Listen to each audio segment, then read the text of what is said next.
1888 ജനുവരിയിൽ ഗതാഗതത്തിനായി തുറന്നുകൊടുത്ത ഈ ഇരുമ്പ് നിർമ്മിത കവചിത പാലം ബ്രിട്ടീഷ് നിർമ്മിത സ്മാരകങ്ങളിൽ ഇന്നും തലയെടുപ്പോടെ നിൽക്കുന്ന ഒന്നാണ്.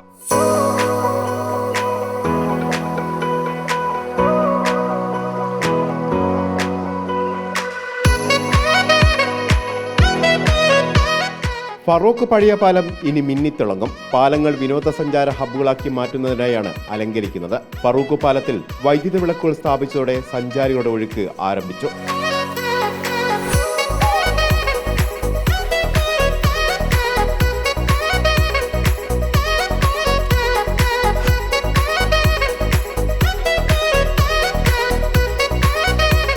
നൂറ്റാണ്ടിന്റെ ചരിത്രമുറങ്ങുന്ന പാലം ടൂറിസ്റ്റ് കേന്ദ്രമാക്കുന്നതിന്റെ പ്രവർത്തികളാണ് നടക്കുന്നത്. പൂർണ്ണമായി ഉരുക്കിൽ നിർമ്മിതമായ പാലത്തിന് 240 മീറ്റർ നീളവും 4.76 metre വീതിയുമുണ്ട്.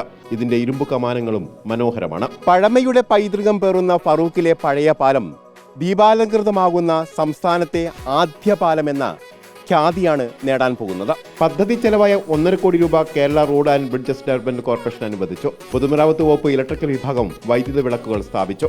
Garden music, selfie point, LED, video ചുമർ തുടങ്ങിയവയും ഒരുക്കിയിട്ടുണ്ട്. സഞ്ചാരികൾ എത്തുന്നത് പ്രദേശത്തിന്റെ വികസനത്തിനും വഴിവെക്കും. പിന്നെ ചാലിയും ഈ ഫറൂഖ് പാലും ഇതെല്ലാം ഇതിനോടനുബന്ധിച്ചുള്ള നല്ലൊരു പ്രദേശമാണ്. ഡെവലപ്പ് ചെയ്യാൻ പറ്റാവുന്ന പ്രകൃതി രമണീയമായ ഒരു സ്ഥലമാണ് പഴയ പാലം. ഇത് ഒരു നല്ലൊരു ലാൻഡ്മാർക്കാണ്. ഫറൂഖ് ഈ ഭാഗത്തോട്ട് വിനോദസഞ്ചാരികളെ ആകർഷിക്കുന്നതിന് പിന്നെ ടൂറിസം മേഖലയിൽ ഒരു വികസനത്തിനും പിന്നെ നമ്മളെ ഫറൂഖ് അറിയപ്പെടുന്നതിനും ഒരു നല്ലൊരു കാര്യമാണ്. ഇത് സെൽഫി പോയിന്റ്. പാലം ദീപാലങ്കൃതമാക്കുക മാത്രമല്ല ചെയ്യുന്നത്, വിനോദസഞ്ചാരികളെ ആകർഷിക്കാൻ കഴിയുന്നതെല്ലാം ഇവിടെ ഒരുക്കുന്നുണ്ട്. വീഡിയോ ജേർണലിസ്റ്റ് മഹേഷ് ബാലിശ്ശേരിക്കൊപ്പം reporter AK Abhilash, in reporter, Kozhikode.